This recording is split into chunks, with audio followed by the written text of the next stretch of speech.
And we are back. We're back. First time in the studio doing a live stream. We have real internet, ladies and gentlemen. Yeah. We have real fucking internet, ladies and gentlemen.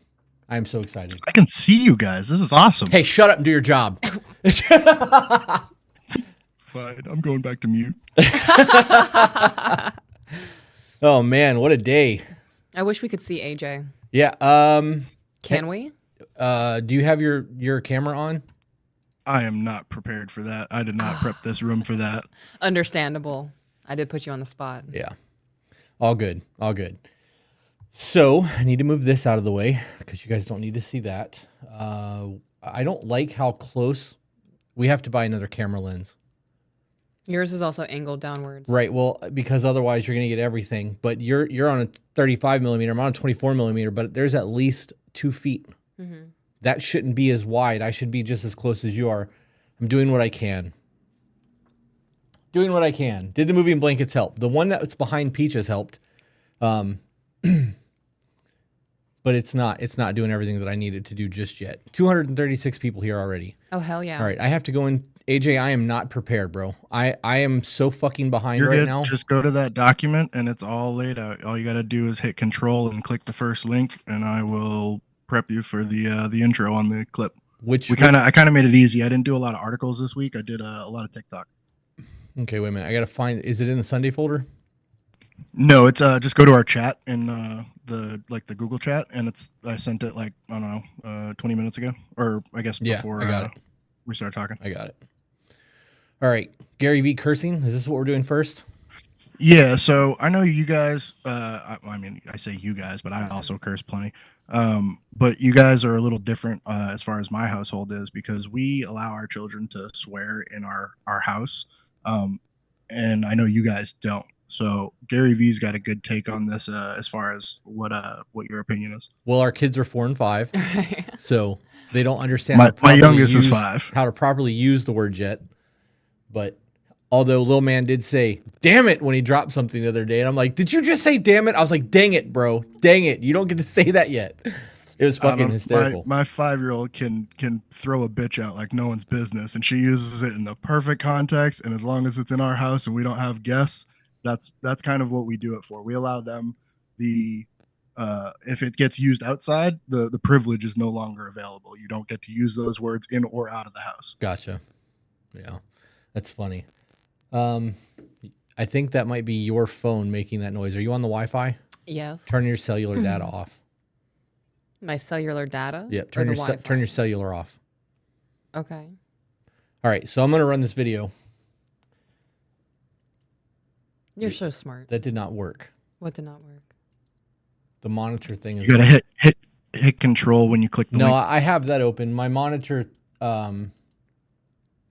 is not pulling up. Hang on, I have to fuck with this now. Everything got disconnected yesterday and hooked back up, so things are not doing what it needs to do. Am I about to learn something about myself? Maybe. Huh. There it is. Oh, I can't do that on There it is.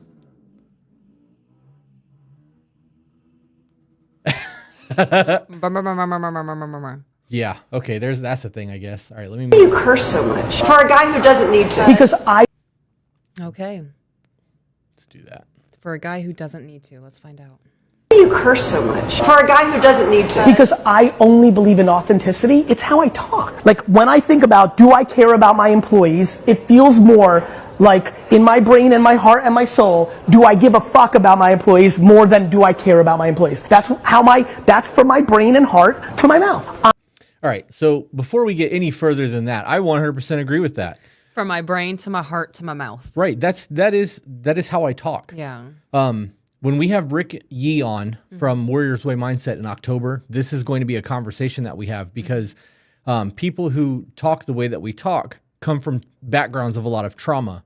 And that's actually a normal thing. And he'll get into that. Like he's got this whole theory on all of that shit. Yeah. But Gary Vee is not somebody who's just had a squishy life. Like he's a very high profile figure. He's very well off. He takes a lot of influencers and brand creators, and he does a lot of things in that aspect. But like for him to be his authentic self, that is his brand. Yeah. So to try to dummy down that brand would be like us trying to change who we are and what we do. It would hurt are following in terms of like numbers Oh, yeah. and metrics. So AJ, are you getting screenshots? I think we had, yeah, Okay. yeah, I got the super chats going, but Okay. I think we had that conversation early on about when we were first getting the shorts and stuff, whether or not you guys needed to tone it down because of the algorithm, and yeah, we kind of came to the conclusion that I think authentic is better than trying to sit there and play the game. We basically said, fuck it. You know, I'm going to be honest. If we were having an emotional moment, like one of my mental breakdown moments, and I had the option of hearing you say, I care about you or I give a fuck about you, I have more weight on I give a fuck about you. Right, because that's who I am. Yeah. So I respect that he feels that way. I'm actually not a big fan of Gary Vee.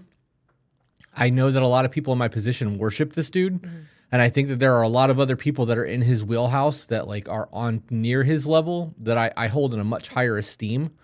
But he's got the knowledge. He's done it. He's one of those people that can actually talk on what he's doing because he's actually done what he's saying. So Right. I respect that. All right, back to the video. Back to the video. I am willing to deal with the ramifications of me being my full self. Do you curse at home? A ton. In front of your kids? Yep. Oh, no. I'm just not devastated to go into my 4th grade like teacher and Mrs. Thompson's like, you have a real problem. I'm like, what's that, Mrs. Thompson? Your daughter curses. I just don't see that as a real problem. Me and Mrs. Thompson just don't see the world as Okay, so let's discuss that a little bit. If you were if we took the kids and did not put them in any type of daycare or public school system or even private school, anything whatsoever, and from the age that they were able to talk, we told them that Tuesday was a bad word, right? No matter how you use it, Tuesday is a curse word. And they go to school, and the first fucking week of elementary school, they're being taught the days of the week. Monday, Tuesday, our kid's going to lose their shit. The teacher said Tuesday, you can't say that, it's such a bad word, blah, blah, blah, blah, blah. Because that's the connotation that we put on that word. Right. That's the emphasis. We want you to believe that that's not okay. Women will call each other bad bitches all day long. But for a man to call a woman a bitch in a derogatory tone, it is the word and how it's meant that has meaning. Right. And when you get into the biblical aspect of this, the way that they mean that is to not say foul, hurtful things. So if you want to say, you want to take it biblical in cursing, the words that you use are not as important as the intent behind them. So if I'm like, you're a real piece of paper, and you know that I'm being an asshole about it, that's more The fuck did you just call that's me? more sinful than saying the F word in terms of a religious basis, because it's the intent behind the word. Yeah.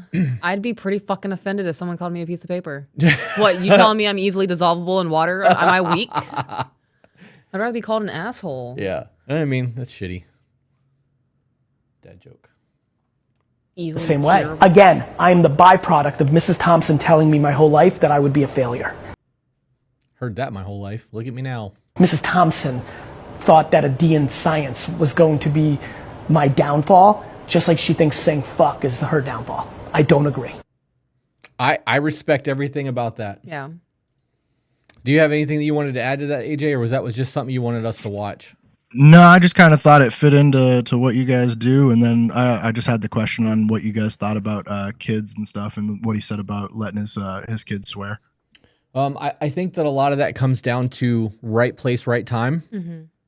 Understanding the word and why it's used the way that it is. I have to be honest, this might even be a hot button topic. I think that a kid's vernacular and the ability to express themselves verbally is more important than them being able to read. Because you don't have to do math anymore. There's calculators. Right. I read 3 or 4 audiobooks a week. Like I audible constantly. So for me, I don't need to be able to read a book anymore. I don't. Everything can be read for me. I can watch it on YouTube. I can listen to it. Like there's options there. But being able to properly express yourself in a moment of frustration or an emotional weakness or just trying to get a metaphor across, being able to paint words like a picture is more beneficial than reading. So in that scenario, if your kid says the F word, but he does it in a way that makes you stop and go, holy shit, that was profound as fuck. And they're like 7. That's a win in my opinion. So I actually agree with that. All right, so the next one kind of goes into the same like genre of language and how we speak. But this one is a unique take, and I can't tell if it makes sense or if it's highly offensive to men. Okay. Damn, bro, there's a lot on this list today. Yeah, I figured because it's clips, we can probably do them a little easier than articles, so I threw in a few extra. Okay. I have a lot that I want to get into in that last article. So for you guys who are watching right now, I have like some profound thoughts that I want to get into. So please just stick with us to the end of this. Also, everyone that is sending super chats, thank you so much for the supers. They go a long way in helping to do what we do. We have a fucking studio that we're recording in right now. And if you are a member of Patreon, you've seen some of the build out process. I've got almost all of that done over there. I have that bottom strip of foam to go, and it's completely finished. So I'm going to go ahead and get into this next one. We will read your super chats at the end, ladies and gentlemen. Please just be patient. All right. Back to this. This needs to be a simpler process. I think I'm going to start talking to men the way I talk to my preschool students. What just happened? Nice words or no words at all. Up. All done. All done. Let's go charge our listening ears. Are we having big feelings? 1, 2, 3. All eyes on me. You can either be nice to me or be single. Make good choices. Make good choices. Whoa, those are big emotions, bud. Do you understand me? Should I repeat myself? Oh, I like how my friend over here is deciding to use his words, right? Uh-oh. Let's turn our listening ears on. Look at me while I'm talking to you so I know you're listening. Okay. No. I'm waiting for it. I would be so fucking offended if somebody talked to me like that. Yeah. Like I don't talk to children that way. Right. You shouldn't talk to your children that way. Like there's some of that, yes, like, look at me, that kind of thing. Right. But the way that she used that baby talk and like that. That's how I talk to animals, like puppies. Right. You shouldn't talk to your kids like that because your kids are going to think that that's normal behavior and they're going to mimic it. Okay. You actually have a thing that you do with the kids where you're asking a question and you're like, yes or no, because they start to give you other answers. Right. And now they're doing that back to you. Yes. Little man will ask you a question and go, yes or no. And the first time I heard him say that, I was like, excuse me, you little shit. I didn't say it out loud, but I looked at him and I looked at you and I looked at him and I looked at you and you were like, we've been doing that. I'm like, okay. Because like I was ready to blow my fucking lid over the fact that he did that to you, not realizing that that's something that you've implemented. And it's actually helped me though. Yeah. Because he'll ask me something like, are we going to go to the park today? It's a yes or no question. Right. So I will say yes and then explain. It's not, well, I have 40 million things to do and I have to unload the fridge and I have to cook lunch and then we have to do this. Right. And then we'll go to the park. It's the yes. And then it's like, okay, I'm satisfied with that answer. And then it's the follow up of, okay, well, we have to do this before we can go to the park. But he got the yes, so he's already super stoked. Because you're talking to a man. Correct. Do you see what you just did? Yeah. You are training yourself to give less information. I am. Yeah. By talking to a 5-year-old. He hit me with that yes or no. And I was like, because he asked me a question. And I started to answer him with my long, prolonged answer. And he looked at me, he was like, Mommy, yes or no? And I was like, excuse me, you little shit. I was like, damn, you right. Yes. Okay. That's funny. Yeah. That's funny. It's wild. What if she lost the voice? Would what she's saying still be, would you consider that like talking down or like degrading if the information she conveyed without like the tone and kind of the gimmicky kindergarten teacher I'm gonna have to play that again then, because that's I gotta be honest, this is not useful information that's relevant to my life, so I've already categorized it's in the recycle bin. So let me one more time. It's been purged already. Yeah. I think I'm going to start talking to men the way I talk to my preschool students. Nice words or no words at all. That's golden rule. No words at all. Yeah, she could have worded that better, but golden rule: treat others the way you want to be treated. So when you're in an argument, hey, we don't talk to each other like that. Yeah. I agree with that one. Up, all done. Up, all done. I don't get that one. All done. Setting boundaries for like physical touch, I would assume. Yeah, I could say, yeah, all done. We're not playing anymore. That's enough. That works. Yeah, no? I'm assuming this is sign language. Maybe, I don't know. Maybe. I don't know. That all done, that little wave with the all voice makes me want to. Yeah. The fuck did you just say to me? What? But if it was like, I could see me in a pan. Do you just want to play it? No, I keep fucking clicking like thinking you're done, and then I gotta hold it down, and every time I let go of it, it starts playing. So like you stopped talking, and I clicked, and you started talking again, and I was holding it down, and you stopped, and I had to click it back down. So now I'm just not touching it until you're done. Created a dead man switch for your mouse. Yeah, I'm trying so hard to like. Just jumping the gun. Yes, apparently I am. I'm sorry. Yeah, let me put this off of the train screen. of thought's gone. It's okay. Okay, I'm sorry. It's okay. Our listening ears. Are we having big feelings? That one would kind of piss me off a little bit. If I was having a moment and I needed to talk to you and I was getting angry or upset and you were like, "Are you having big feelings?" Even no matter how you said that, that would be a go fuck yourself. Like that would be the end of our discussion. I'm obviously not going to be vulnerable with you because you think everything's a fucking joke and you can't listen to me. That's not okay behavior. Yeah.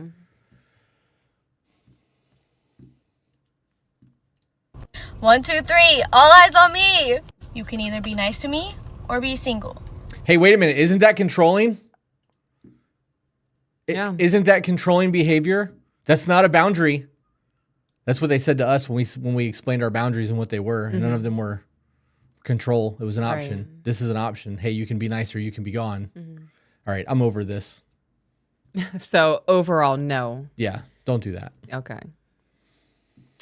I'm going to fix my ISO real quick and turn these cameras on to record, and then we'll get into the next one. Okay.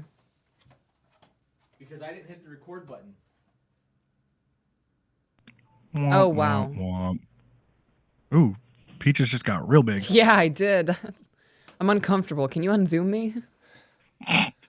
That's a lot. You're not zoomed in. It's just the... Want to like back up? we can switch the lenses out, but we'll have to do it on the next live stream. Okay. I don't care being zoomed in like that.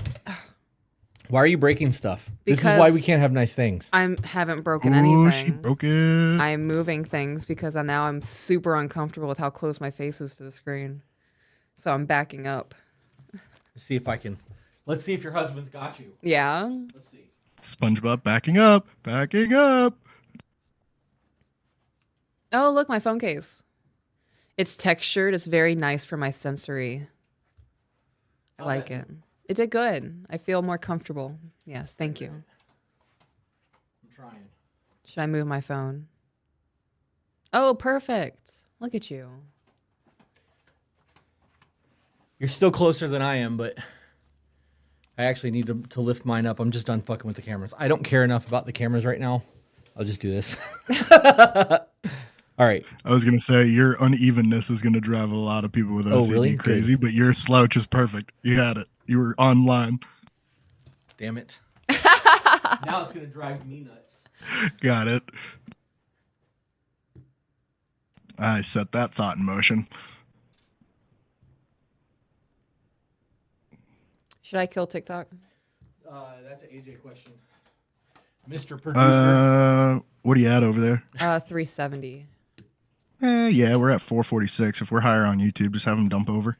All right, TikTok. I just got the go ahead from the producer to end you guys. So if you want to continue watching, head over to the YouTube channel and you'll actually be hearing the things that we're currently watching that you're missing out over here. So see you guys. And end. And end. And done. You know what's really wild? What? Having the feeling of carpet on my feet while we're recording. Because Are you barefoot? I am now. I just took my flip-flops off. Oh, I just took my house slippers off. That's nice. All right. So many sensations. Yeah. I know. Anxiety is one of them because of the way this fucking day has gone. All right. What husbands wish their wives knew? Is this more stupidity? I'm ready. No. This one. Damn it! Now you got me questioning myself. Nope. I'm pretty agree. sure it's a I've seen legitimate this. question. Yeah, I've seen this. I agree with this. All right. Go into the video. Okay, hang on. Wait, I have to prepare. Like, do I know this? Let's find out. Let's go. I hope I'm on my game. Babe, you're doing that wrong. That's not the way you're supposed to fold them. Hey, look at me for a second. Yeah, you. You've been asking him for months to help you with the laundry. And now that he's actually doing it, you're criticizing how he folds a towel? And then you wonder why he doesn't help anymore? Imagine that. Oh, why is it a big deal? Let me tell you, the fastest way to get that man back on the couch and not helping you anymore is criticizing how he does something that you've asked him to do. But this is what I want. listen, I get it. You might prefer your way of folding the towel, but that doesn't make his wrong. It just makes it different. So if you want him to help you, be grateful that he's helping instead of criticizing how he is helping you. Okay, I hear that. My encouragement is release the perfectionism around how it's done and instead look at the man who's making an effort and appreciate that effort. All the difference in your relationship. All right. Whoop. So we've talked about this at length. Yes, we have. This has been something that has been almost a year of our content. Both of these creators, this husband and this wife, both do these videos. He did one where he walked in, was like, love you, babe, I'm going upstairs. And he stopped himself on the staircase and was like, whoa, what are you doing? He's like, what? I got home. I want to take a shit and relax. I need to decompress. And he's like, go spend 10 minutes talking to your woman first. And like, they tackle real problems, and they do it in a fun way because people want to watch this kind of shit. It is quick interactions, but it's conveying the same messages we have. Right. That whole thing about folding the towels, if you don't like the way it's done, do it yourself. And if you can't do it yourself and you can't get over the fact that they're doing it the way that they're doing it, that's a you problem. It's not a him problem. You making it a him problem and complaining about it is where the nagging comes into play. It's a problem for a lot of people. It is. All right, going to the next one. Your life isn't margaritas on a beach. Yeah, this is by Jordan Peterson. Oh, I so fucking one of love this one of you dude. guys. Your life isn't margaritas on a beach in Jamaica. That happens now and then. Those are exceptions. Your life is how your wife greets you at the door when you come home every day. Because that's like 10 minutes a day. Your life is how you treat each other over the breakfast table. Because that's an hour and a half or an hour every single day. You get those mundane things right, those things you do every day. You concentrate on them and you make them pristine. It's like you got 80% of your life put together. These little things that are right in front of us, they're not little. That's the first thing. They are not little, and they're hard to set right. And if you set them right, it has a rippling effect, and fast too, way faster than people. So it's no secret that I'm a big fan of that dude, but I agree with everything that he's just saying there. I also thought, and this was something that I was going to talk about later, is you can measure the success in a man's marriage by the way his wife treats him. I agree with that. And I don't mean that like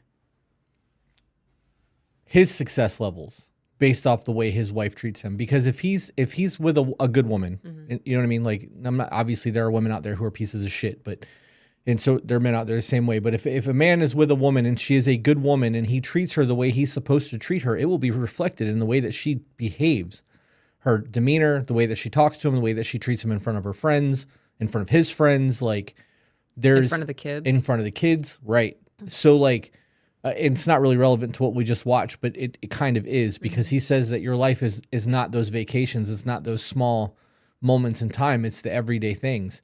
Those moments where we get to lay on the couch and eat crumble cookie while watching TV while you're super baked and I'm playing my game, like those are the moments that mean the most to me throughout my day. Your time is when we lay down at night. Every night we lay in the bed, you're like, this is my favorite part of the day, and you lay on me. Those, and it's every night. It is every night. There's you'll every once in a while I'll keep you up until 1 o'clock, 2 o'clock in the morning. You're like, babe, I'm just gonna roll over and go to bed. I'm fucking exhausted. I'm like, it's cool. Like, it's fine. I know it's not like a fuck you to me. That's a me thing because I kept you up so late. But like that's what he's talking about with the breakfasts and like the day-to-day mundane interactions. I fucking love Jordan Peterson. I look at it. I think Peaches, you said something. I don't know, ways back about the bucket of sand and rocks and stuff. Like you put your big moments in, and they kind of take up a lot. But what really makes like the totality of your bowl of life is those little moments that you do every day. Right. Yeah. That jar metaphor is a way that there was actually an experiment done with a science teacher brought in a bag of sand, a bag of pebbles, and big rocks. And he gave it to the kids to try to fill this jar that he knew it all would fit in there. And they would put the pebbles and sand in first and then try to put the big rocks on top of it. And you can't do that. The big rocks, the most important things go in first. And then you fill it with the rest of the shit and you shake it and get it to settle in. And then you fill it with sand because the sand will fill in the smaller spots. That comes down to what you focus on. Like the most important things need your attention. The small things It's not going to be the end of the world if they don't get attention to right away. And that was the whole point of the metaphor of that thing. But I saw in the chat, Lorraine said that we have to hang a picture up behind you instead of the moving blanket. There's a window behind her. There is a window. So there's not a way for me to do that unless we move her out of the way. And that's something that we can probably do in the future. But I'm doing the best I can, ladies and gentlemen. And this is the way that it's going to be right now. Yeah. All right. I want crumble cookie. This next one says, if you think the price of winning is too high, wait until you get the bill from regret. I already know what this is going to be because I preach this a lot. So this specific one's from Tim Grover. Yeah. If you don't know who that is, I do know who he's that is. a businessman, motivational speaker, personal trainer, Yeah. and owner of Attack Athletics. Yep. And then he worked with some big name athletes like Kobe Bryant, Dwayne Wade, and Michael Jordan in their primes. Yeah. Yeah. He's also got 2 or 3 books on our recommended reading list, and has been a book or 2 that has been in, I think, the first chapter or the second chapter of the men's group. I'm very familiar with who this dude is. And that line actually comes from one of his books. Right. I tell the story in the book where my daughter came up to me when she was like 5 years old and says, "Daddy, why do you travel so much?" And so I said, "Sweetheart, this is how I take care of the family. This is how I provide for you. This is how I take care of Mom.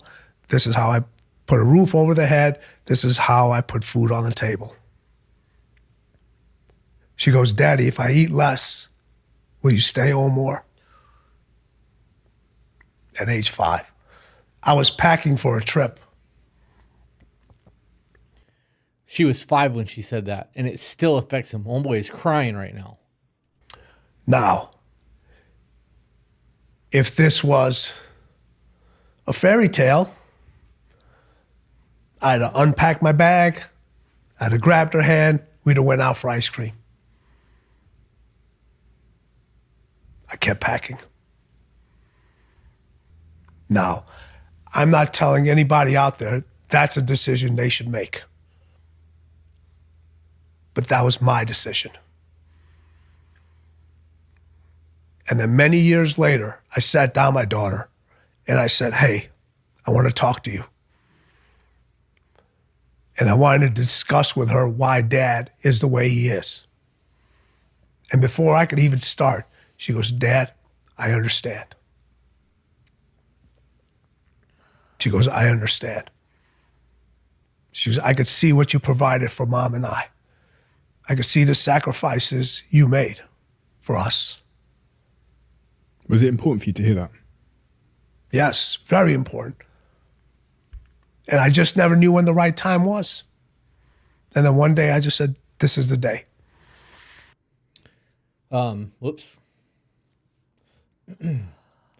That's also a conversation that we've had in depth quite a bit on the podcast, because there are things from my past that I missed out on because I was chasing success. Right. And one of those things was my daughter's graduation. And like, the graduation when I was growing up, you got one. It was high school. And then college if you went to college. Now you get a graduation every year because you're going from 1st to 2nd grade. Like, that's not a graduation. That's just life. You know what I mean? So like, I missed out on a couple of those growing up, but I did miss out on her high school graduation. I missed out on a couple other really big moments in her life too. And some of it was by choice. Some of it was because I was too busy doing other things, trying to build the success that we have now. But if I didn't do the things that I did in the past to get to where I am currently, I wouldn't be able to do the things that I do. Sending her money when she needs it, Right. whenever she needs it. Like, donating to dog rescues, getting families Christmas's money and paying off fucking layaway at Walmart. And like all the shit that we do behind the scenes would not be a feasible thing had I not made the sacrifices that I made in my life. But my daughter understands that, so much so that when I was talking to her the other day, she said to me that the only good life she has ever had was when she was living in my house, which fucking killed me, because even when she was living with me, I was grinding. Like, we had a relationship, obviously. She was my daughter, but like, I was still working 13, 14-hour days at the time. And there was days that she'd come and sit at the shop with me or sit at the gym with me when I owned the gym. And like, she would do her homework there. And like, she got to hang out with all the bros. And like, that was a thing for her for a little while, but she got to experience a side of life through my experiences that she would have otherwise never experienced because of the life that the people that she was around. Right. I really like this dude. I'm gonna finish the video. I just wanted to chime in with that. I was gonna say this last part's the hardest part.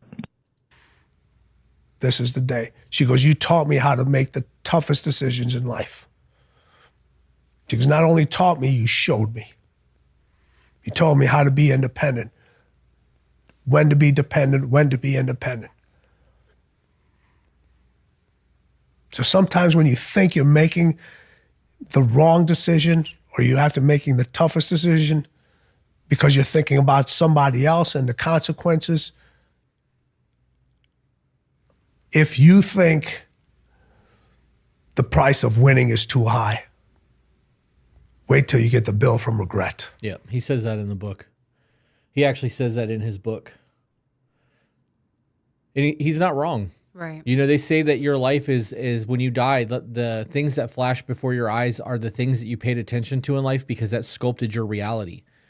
There are a lot of people who have a lot of fucking regret in life, and I'm one of them. But my regrets all came from making decisions that made me miss out on things that I shouldn't have missed out on. You know what I mean? Like, so it's one of those things that, like, though I have that regret, I wouldn't change the decisions that I've made because where I am currently, I'm living my best life right now. You know what I mean? So, like, I don't know. That's a rough one. That is rough. Yeah, for sure. I missed a lot of my older twos, young years in the Army between basic, AIT, and all the other different 30-day stints that I would have to go out and do for trainings. Yep. All right, going to the next one. All right, so the next one is one that you sent me earlier this week about men who already had to cook and clean before they ever met their woman. Right. Okay. So I sent this to you because I saw this video and I wanted to have an emphasis on this video before I record it to know that when we say we want a woman that brings value to our life, we're not talking about cooking and cleaning. Right. It is nice to have a woman that cooks and cleans and does the woman thing, like the pink jobs. It's fucking dope to have a teammate like that. What makes our marriage as good as our marriage isn't the fact that you do those things. That is a happy little side quest that you do every day that makes our life easier, but that's not where the value in who you are, Peaches, to Chris lies, right?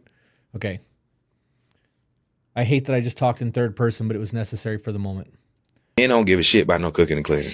I'm just gonna keep it a bean with y'all. We was cooking and cleaning before we met y'all. Yep. We had to make ourselves a meal and we had to clean up the house before y'all got there. Meaning that's not the things that we only and mostly need you to help for. You know what I mean? And women don't understand that a lot of time. They think that's the foundation. They think bringing that to the table makes them valuable. I promise you, sex, cleaning, cooking, that shit don't make you valuable with men.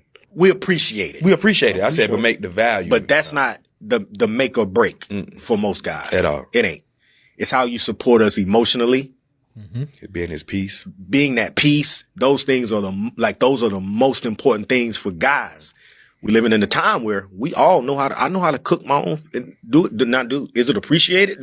All right. So that's really the end of that I needed I wanted to watch because since we have done the whole her home, his peace thing, I'm seeing that shit everywhere now. And I don't think that we created that. I don't know if it was just something that I never paid attention to until it became a thing for us. But because it is a thing for us, I hear it constantly. It's like when you get that new car and then you see everybody driving around in your car and you're like, damn, I didn't realize how many of these were on the road. Mm-hmm. So maybe that's probably what's happening there. But the idea that I have been on my own since I was a teenager and I've lived my entire fucking life taking care of me. I don't need somebody to take care of me. I need somebody to bring me peace. I need somebody that I can be emotionally vulnerable with and that can fucking pick me up when I'm having my really, really hard mental days because I can get through the business shit. I have options. That's freedom. Having options is freedom. I know that I can unemploy my entire staff right now and restaff that entire studio in a week if I needed to. It would be a whole lot of headache, but I have the option to do it. So like the stress that comes from that world is going to always be my stress, but having you be there when like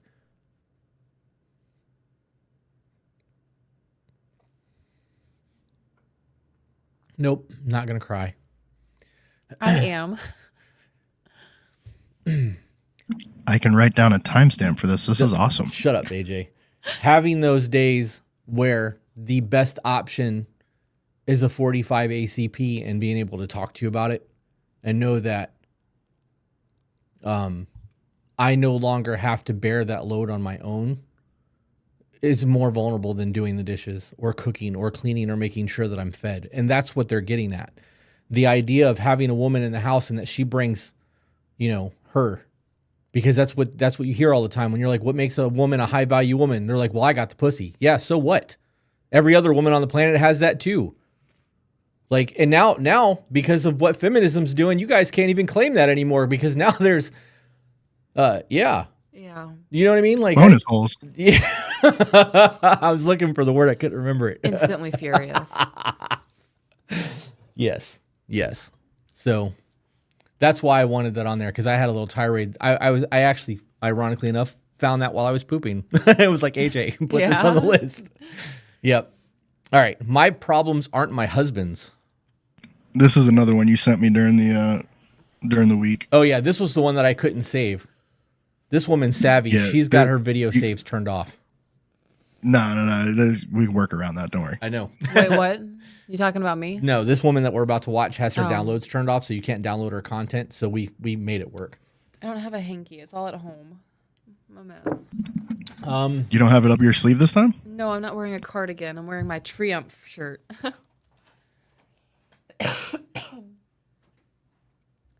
Your husband's got you. Thank you. You're fantastic. Is that a shop rag from working around the studio? All right. Yes. What'd he say? Is it a shop rag from working around the studio? Well, it's clean though. Yeah. It's microfiber, so at least it's nice and soft. I put it. That was the towel that was clamped on that shelf to make the shelf not stick. So it's clean. I threw it in the box when I took your clamp down. All right, going to the woman. My marriage completely changed when I realized that so many of my problems, me being upset, were not my husband's problems. And that so many of his problems, him being upset, were not my problems. I was at my therapist's office and I said, therapist, my husband doesn't do the dishes. We have been married years and he doesn't do the dishes and it drives me crazy.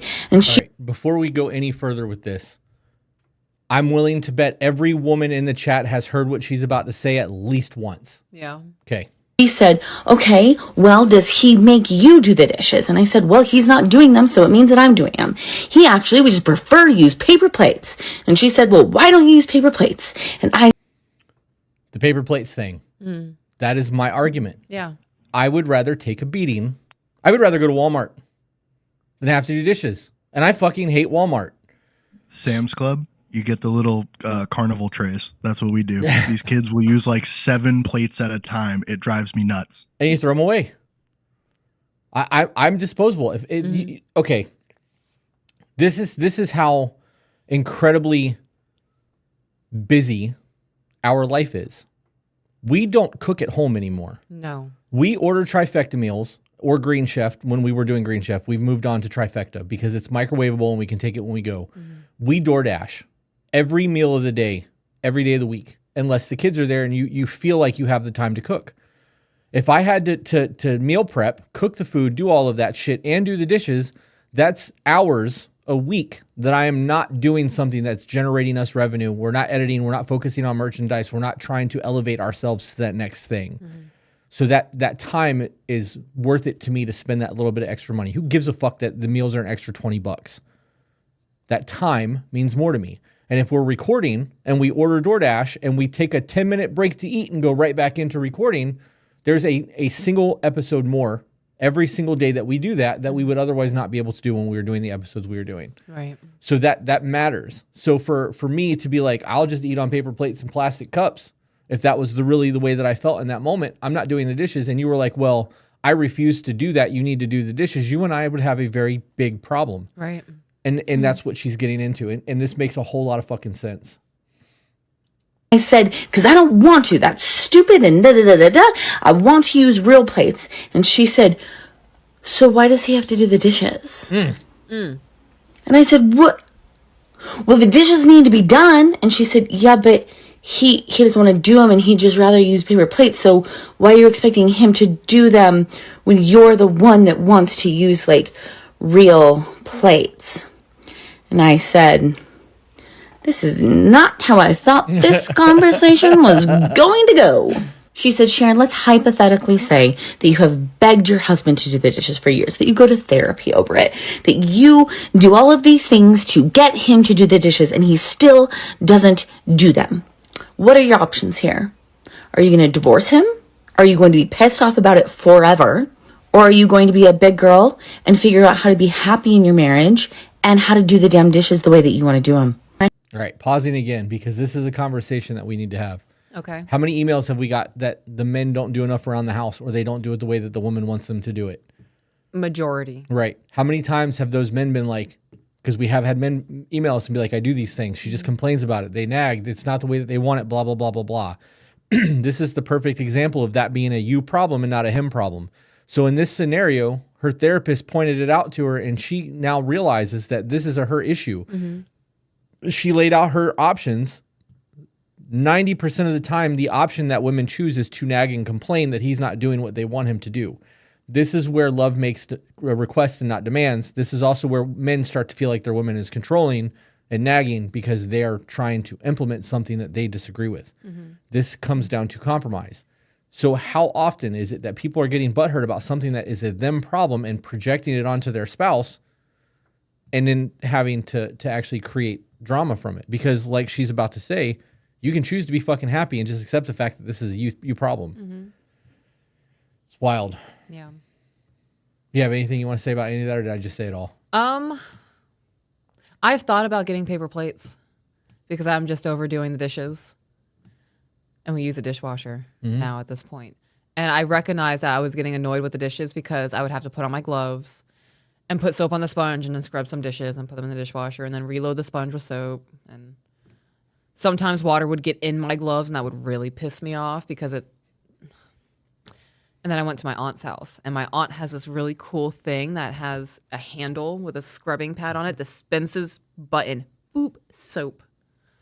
My life is so much fucking easier. The dishes are done in like 5 minutes versus 25 or 30 minutes because I hand washed all the dishes. And yeah, so I don't want paper plates anymore, and I'm happy. Imagine how much time you would save if we just Instacarted or DoorDashed everything. I know that it's more waste. Yeah. I do know that it's more waste, but like all the plastic's recyclable. So like, you know what I mean? I don't know. It's a time thing to me. I would much rather have home cooked meals. I know. I feel like a failure as a mom and a wife. Yeah, I don't see when that. I don't cook. I don't see you as a failure because we're doing shit. Right. I see that as success. Yeah. It is. I know. You know what I mean? And like, there's days where like, hey, let's go to lunch, and we drive an hour and a half to get food, and then drive an hour and a half home. Mm-hmm.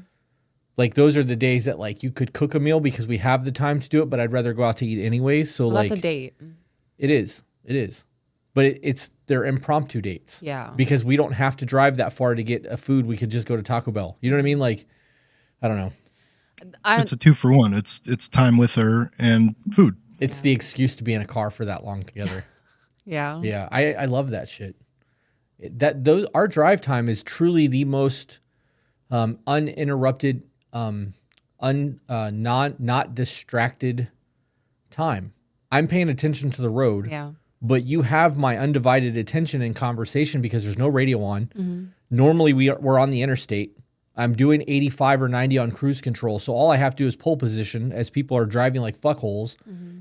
But we have like super in-depth, meaningful conversations. All of our, not all, I would probably say 80% of our big life decisions are made in the car. Yeah.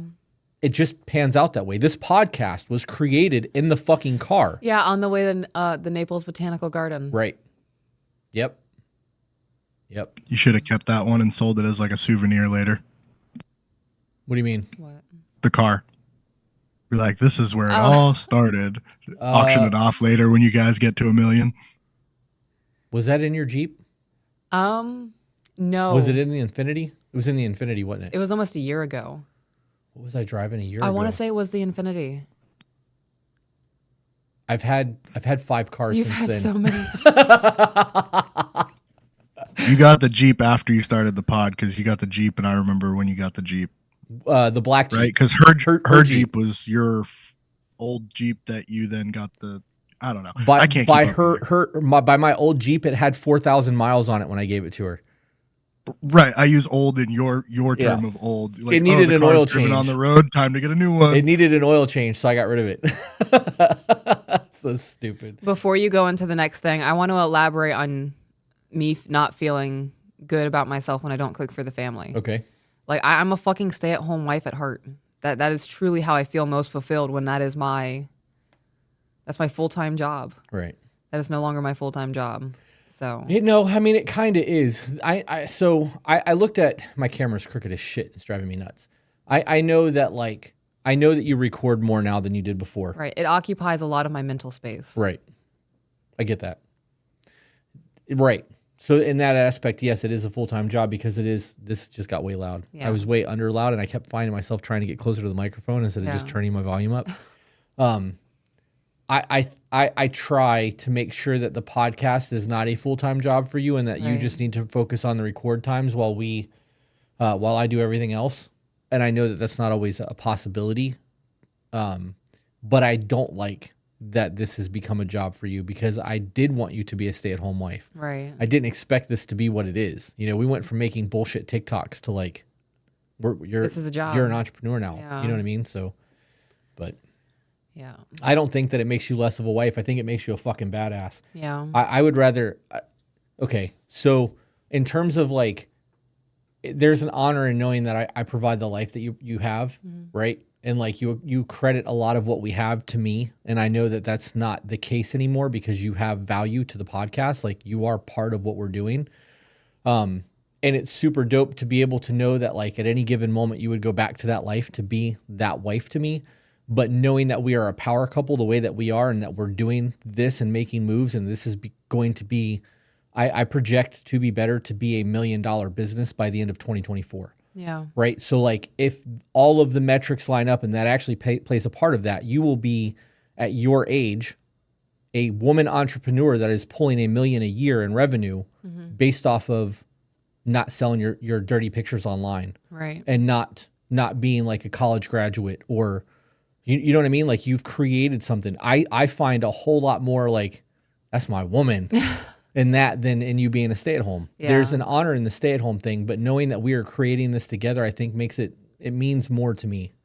Does that make sense? Yeah. Okay, good. Because you were starting to look at me with that glazed over look, and I wasn't sure if What I do you was mean glazed over rambling or if you were going to start crying or what was happening. So, all right, going back to the video. I said, well, I'm not going to divorce him over his dishes. Everything else is great. And she said, just be a big girl and figure it out then. He's not responsible for making you happy. You're a full-grown adult. That's your job. Like I said, not the way that I thought that conversation was going to go. And then he was getting annoyed at how I do the laundry. And I was so bothered that he was annoyed. And then I realized, him being annoyed is his problem. And if he has an issue with how I do the laundry, then he can do the laundry. And then finally one day he said, hey, what if I just did all the laundry? And I was like, yeah, and I'll just do all the dishes. And he was like, yeah. And we've been doing that for 4 years now. And life-changing. And applying that mentality to different aspects of our marriage, that you are responsible for you and I am responsible for me. And that is good and healthy and okay. Oh my gosh, it has changed everything. All right. I looked over and you were giggling over there. So what are you giggling at? He does laundry, she does dishes, and it was life-changing for them. Yeah. It's simple. It's literally the small things. I despise both. Dude, laundry is the easiest job in the fucking house. I don't care how much laundry you have to do. You throw the shit in the washer, wait for it to ding, throw it in the dryer, wait for it to ding, and fold the fucking clothes. I hate laundry. And I could do that all day long. Because I can watch YouTube in between. I can fucking eat. I can play video games if I ever dared play video games. Although I have been playing Need for Speed at nighttime. There's a lot that can be done during that time frame. It's not like you're standing in front of a stove afraid that you're going to burn the house down or having to stand over the sink doing dishes that needs that undivided attention for the next 30 minutes. Although dishes are really easy too if you just rinse them and put them in the dishwasher first.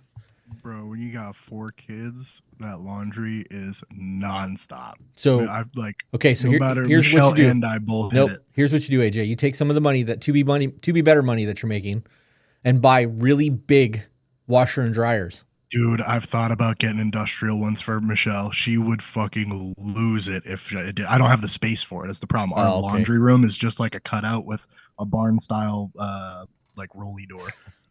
I wish, trust me, to be able to throw like all 4. All right, here we go. 1 load of laundry for the whole week. Here we go. All right. So last night while we were interviewing Sabrina and Mike and Sabrina, I use her name first because she's Discord and he's not. And I have to correct myself because it feels wrong saying her name first. Because it is. I know that, but I know her and I don't know him. So like my brain is conflicted. I don't know what to do. Yeah. Right. Anyways, they were last night during the podcast, The Blind Side got brought up. Is this a video or is this a document? No, that's an article. Okay. So I got it pulled up on my end. So I don't know how much you guys have heard about it. I just recently read it when you told me to look into it. But I've watched The Blind Side. It's a great movie. It's like Academy Award winning.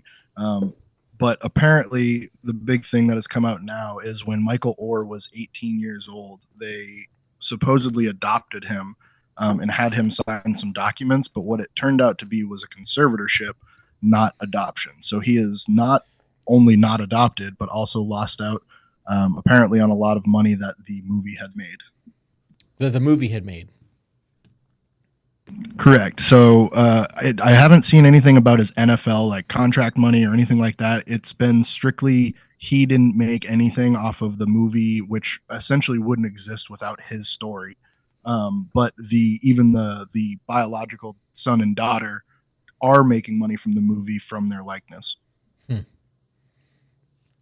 Okay, so we talked about this a little bit, and it says on the DVD, and it's Sandra Bullock's in the movie, and it says, based on the extraordinary true story. I'm doing math. Give me one moment. Okay.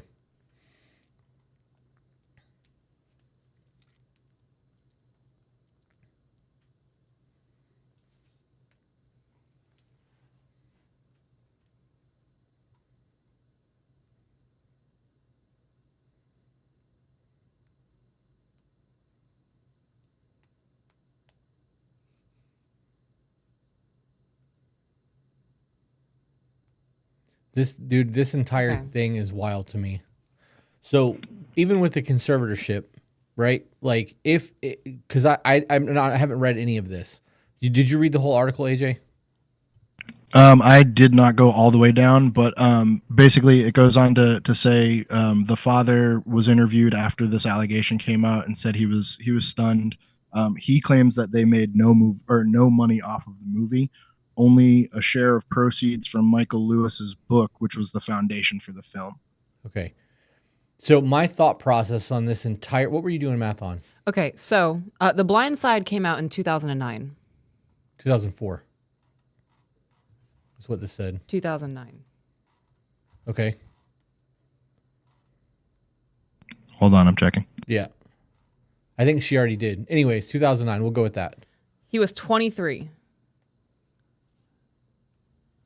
Okay. That's right, because he's turned 18 in 2004. So why would he be signing a conservatorship at that age? At that age when the movie hasn't even been produced yet? Right. Because of his athletic abilities. He was a football star. He was drafted by drafted the couple that adopted, quote unquote, him, helped him get into a D1 collegiate school for football. Pause right there. That's where my issue in all of this comes in. He got in because of them. Because of them. Yeah. Right. So regardless of a conservatorship or adoption or not, if this family did not come into this man's life, would he have made it to the NFL? That's my question. Because if the answer to that is no, and they took him under their wing, regardless of the dealings that happened, he would not be where he is today if it wasn't for the generosity of this family or the business sense of this family if they actually intended to do this man dirty. He is a multimillionaire. He's a fucking star. There's been a movie made about his life already. Like, at what point do you not just go, okay, like, somebody got over on me, but my life is that much better because of it? there's a moral dilemma in this. Like, yes, the people may have done some shady shit, but like, I'm a millionaire. So how does that work? So the article goes on to say that Mike didn't grow up with a stable family life. When the Toohey family told Mike they loved him and wanted to adopt him, it filled a void that had been with him his entire life. Discovering that he wasn't actually adopted devastated Mike and wounded him deeply. Okay, I can see that. Uh, I can see that. I can see how that would affect somebody's mental health and like where the problem would come with that.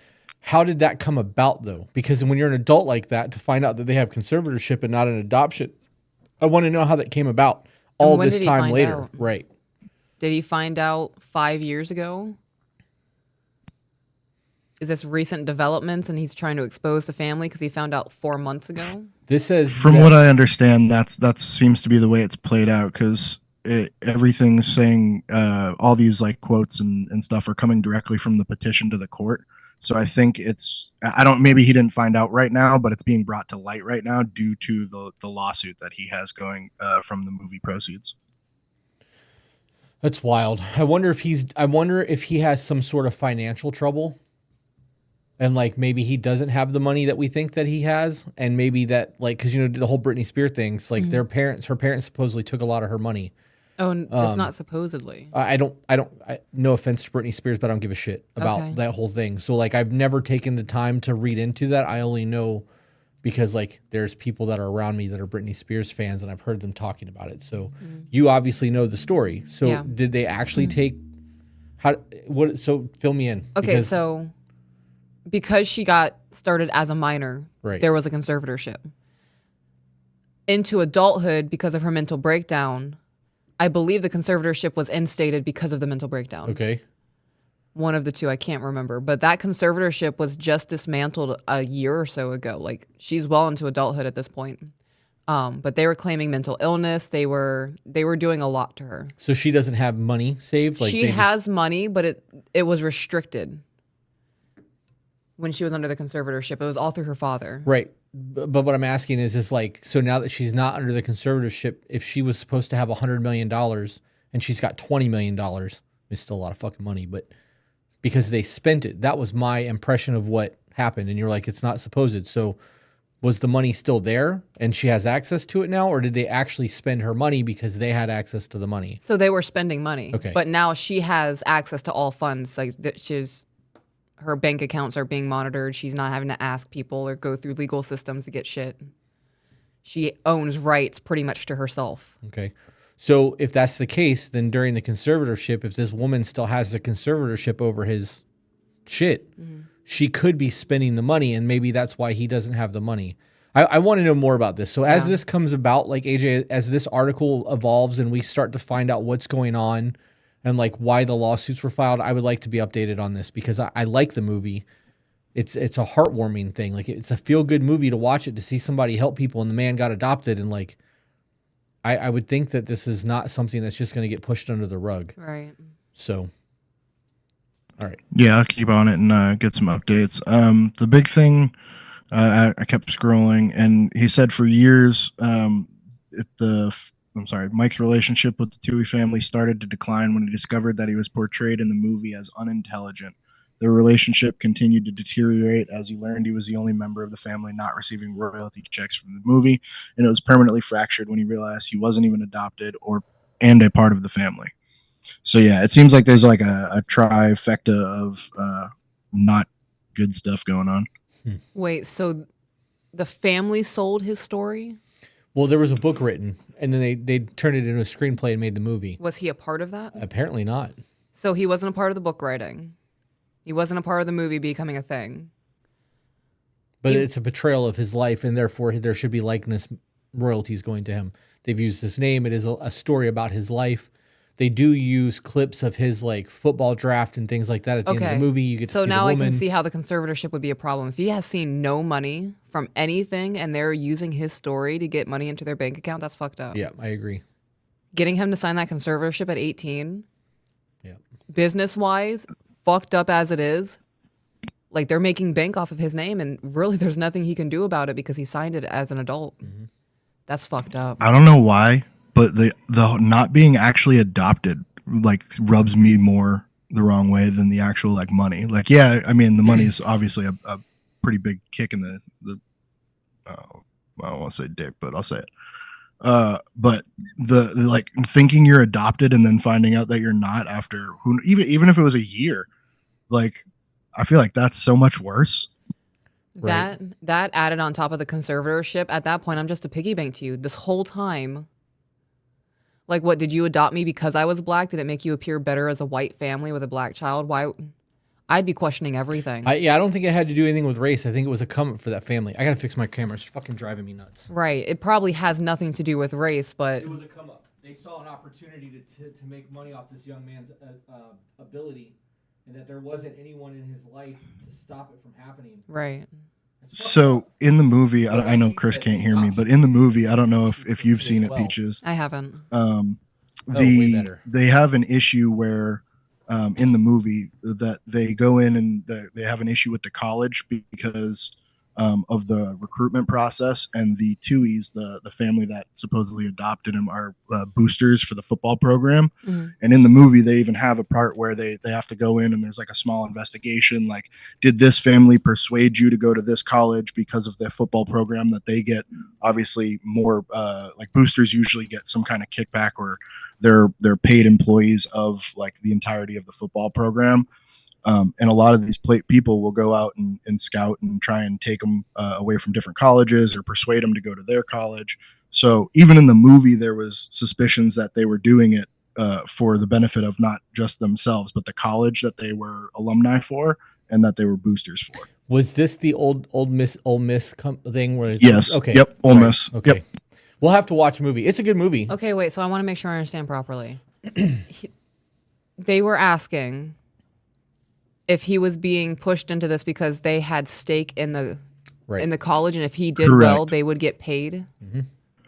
Well, not necessarily questioning paid everything. directly because he went there, but obviously if he has that much athletic ability that he boosts the performance of the football team as, say, an offensive lineman, and he's the best in his position, and they use their relationship to persuade him to go to Ole Miss.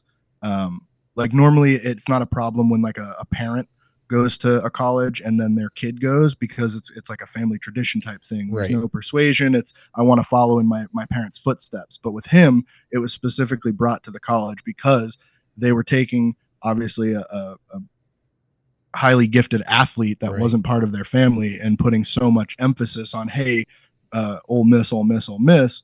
And he said during that whole process that, no, I've become a part of their family. I want to follow in their footsteps, like as if they were his real parents. Right. So, I mean, that controversy of doing it something for their own benefit has been there since even the movie came out. It was included in that. Right. This just adds on top of that level. Yep. That's fucked up. Do you know if college kids are allowed to have sponsorship deals and shit now? Because for a long time, so I believe a paid. few months ago, and I'm not positive if it went through, but for the longest time, you were not allowed to take any payment, sponsorship, not a dollar, not a free sandwich. Collegiate athletes are not allowed to take any kind of kickback for just being an athlete. Now, they can't use their likeness, like NCAA college games, like video games. Athletes get nothing for those. I believe, and like I said, I have to double check if they actually push the like NCAA rule through, that they can now like TikTok and stuff, because it's so easily to get monetized with athletes. I believe they are allowed to do that and do certain things. I'm not positive on like corporate sponsorships for college athletes yet. Yeah. So I think that we're in a weird transition, because if you're in the military and you want to have a music career while you're enlisted, you have to get permission from the military to have your music career. And not just a music career, any part-time job. If you want to go work in DoorDash, you have to get that approved by your commander at the company level, and you need to basically get like I want to moonlight because I'm broke. And they're going to ask you not only, well, why do you need the money? Why aren't you financially responsible enough to get this ridiculously low amount of money for an entire family? Right. And they'll sit there and grill you because you want to do extra work. Right. So with this being a thing, the way that the internet is, do you know who Justin Holmes is, the singer?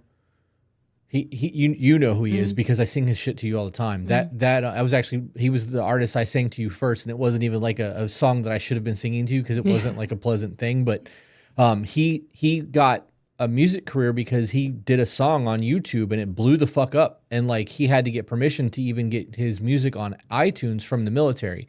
So knowing that these kind of things are so easy for somebody to start making money on. It just takes one thing to go viral to give you a name. And then once you've established a brand, you can really make something out of it. So how would that look for somebody in college who's a college football star that maybe creates a TikTok and just showcases his workouts and then gets monetized on TikTok? Technically, that would be in violation of that agreement with the college. Could that get him kicked off the football team if he's making money on TikTok doing workout videos?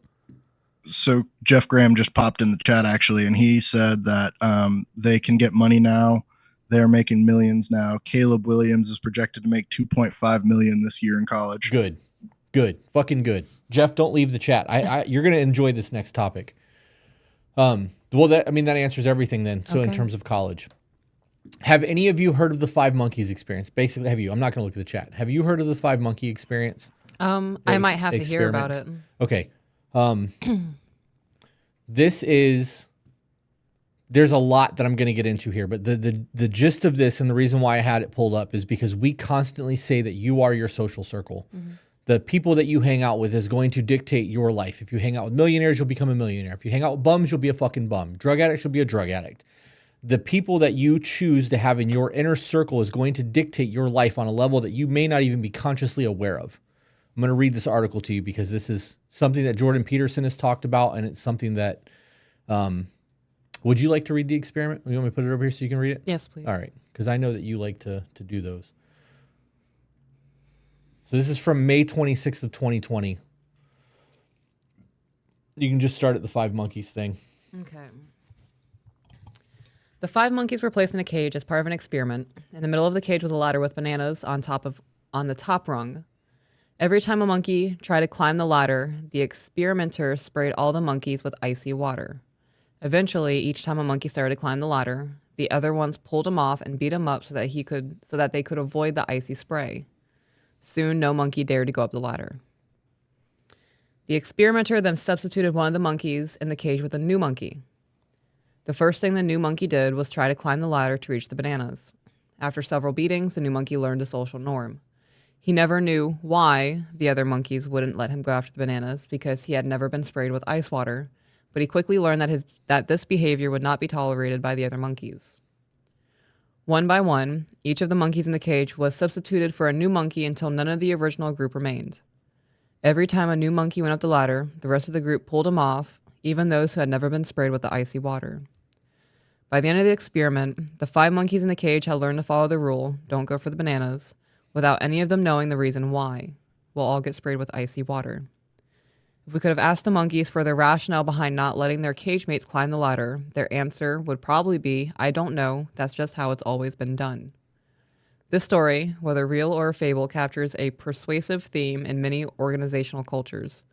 We tend to do things the way we're told they've always been done without questioning or revisiting the reason behind it, even long after that reason ceased to exist. All right, that's it. We don't need to go any further than that. So knowing that this is a thing and that this experiment was done, this is, by definition, the culture that we live in. We are manipulated by the media, we're manipulated by the government, and we are manipulated by our social circles to what is and what is not acceptable, right? So you going against the grain and being a stay-at-home wife and submitting to me and having the life that you have has been ingrained in women so long now that that is wrong and that's not what you want to have because 100 years ago it was not a good place for a woman to be in. Right. That you now get called a gender traitor, a slave, all the fucking horrible things that you're called because of the life that you are choosing to live because of something that they heard somebody else experience. Right. Right? This is what's happening with the pandemic. If you don't go along with the mask mandates or anything else that's going on like that, the monkeys are going. You're gonna get fired. Right. Tell me that this is not how the government manipulates the people and the way social media manipulates. You are your social group. If you have 5 monkeys and you're the 6th monkey and they've been ice watered, they don't want to see you succeed and get those bananas because they couldn't do it. Right. So in a business setting where I have Jeff Graham and I talked about this a little bit today, I don't have a whole lot of people involved in that scenario of our life that I can trust to lead and run a business like that. Mm-hmm. And all of those people that see him moving up and see what we are doing with the podcast are super fucking salty and don't want to see us reach new levels of success because they can't do it, or they've been told they can't do it, or they don't have the willpower or the want or the drive.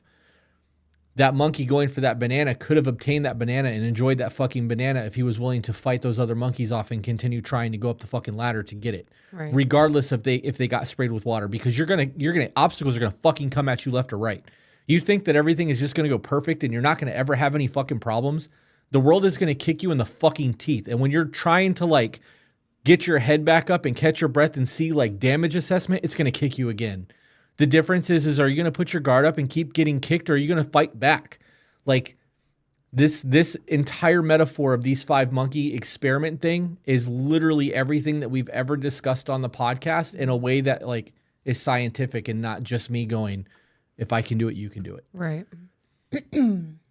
With our podcast, right? With the success that we've reached in certain other aspects of our lives, the amount of people who have come out of the woodwork to talk shit, to shun, to ride our coattails, who have actually tried to come on the podcast and like level up on what we're doing. That's the 5 monkey experiment all the way through. You have the naysayers right off rip. Yeah. You can't do that. What about taxes? What about this? What you're doing is wrong. Nobody wants to hear that. You're a slave. Your man's a narcissist. Honey, you're being abused. Like, we hear this shit fucking constantly. And yet here we are. We got the fucking banana. Right. Like, I just don't get it. I don't fucking get it. Do you have any thoughts on that at all? I've been dwelling on this all fucking day today. No, not really. Jeff Graham, do you have anything to chime in on this? Jeff said he read so much about that experiment. Yeah, I'm waiting to see what he chimes in on. That whole thing, I think I told you earlier, that whole experiment just sounds like the army. Right. Like the amount of things, and I had a rough few years once I got some rank, because I wasn't the person to just say, well, we just do it because like that's just what we've been told to do. That's how we've always done it. I'd ask the questions like, why are we making 3, like trackers are huge in paralegal, like track documents, track the cases, and we're tracking 700 things over 40 documents, but you can just condense them. And then they're like, no, that's the way we do it. But throughout the army, that's really bad. And it's one of the reasons that I got out along with my medical retirement. But don't you think that asking why and trying to understand the reason that you are told to do the things would eventually lead to a more efficient way of doing things? Because when you understand that's the how, why. You can figure out shortcuts to get to the answer. This is no different than learning how to do math in written form and having to write it all out and then eventually going from point A to point X just by assessing the situation. You know that they asked Albert Einstein at one point, they were trying to assess his general knowledge. They asked him how many feet were in a line. And he was like, I don't know. Why would I spend my time thinking about something like that when I could be thinking about the universe and things that actually matter? Because everyone on the planet can get the answer to that just by reading a book. Right. Or going over here and asking somebody who knows it. This is the difference. Jeff Graham said that nobody asks why anymore.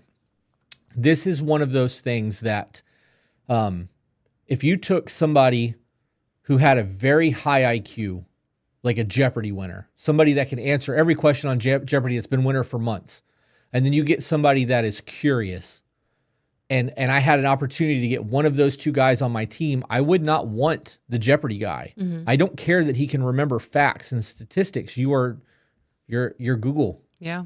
I can fucking YouTube that, or I can Google that. You're not adding benefit. But if I'm like, this is what we need to do, and you go, how come? And I have to explain the process, and you go, okay, that makes sense, but what about?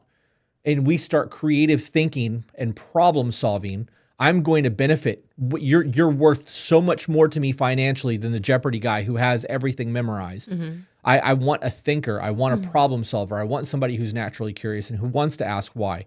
Those are the people who get success. Those are the people who have no qualms with a work ethic, because trying to figure shit out is work. It's a lot easier to go. Let me just Google it real quick. What's up? I just had this conversation with my 13-year-old today. She was behind on work. It's like the third week of school. She's got like 5 missing assignments, and she's sitting there and she's trying to figure it out. And she's like, Dad, I can't find the information in this like little snippet of like a document that they gave her for like a blurb. And I was like, okay, so what else do you have? Like, you don't need to memorize every fact or every math problem. You have Google. Half of the problem is learning how to find the answer to the problem. It doesn't mean you have to sit there and know every step off the top of your head how to get from the problem to the solution. But if you have the ability to search and look and find the different pieces of the answer, you're going to find the whole answer at some point. Okay, so then do you think, because are you familiar with Common Core? You mean like the way they're teaching math now? Yes, I've refused to learn it. Good. That's good. Brought it home back in COVID and when we were doing digital learning, and I looked at it and I was like, dude, you guys are taking like 4 + 8 and making it into 7 different math problems just to get the answer 12. 4 + 8 is 12. Right. Like, just add them together. Why are we adding 4 + 4 is 8 + 2 + 2 is 5? Like, it just made no sense. The way that they're teaching these kids to do things, though, is they're not teaching them to problem solve. They're teaching them to remember things. And Common Core is the perfect example of that, because you're adding all of these extra complicated steps. It's not just a simple math anymore. When you have a school system that is government-ran indoctrination, because that's exactly what it is. Your public school systems are not fucking public. They're government-ran. If they were public, you could go to the school board and say whatever the fuck you want to say to the school board, and they would have to listen to you because you're the taxpayer and they are working for you. They're not. They're working for the government. The government dictates what books can go into the schools and how all that shit works. They want people to remember. They don't want free thinkers. They don't want you to question things. They don't want you to ask why. They want you to understand what they want you to know, because as they start erasing history and they start changing the way things have always been, there's no one there to question it. Because this is what they say to do. So if that's what they say we have to do, that's what we have to do. Instead of going, well, why? Right? 5 monkey experiment. It's just, I don't know. It fucking blows my mind that this is even a thing. Right. Jeff Graham said schools beat problem solving and critical thinking out of your children at a young age with standardized testing, and they put more emphasis on test scores and less emphasis on critical thinking. I fucking agree 100%. Noxie said, can you clarify on what you mean by erasing history? The 1619 Project is erasing history. People removing statues all over the country, regardless of who the statues are, is erasing history. Victors create the history.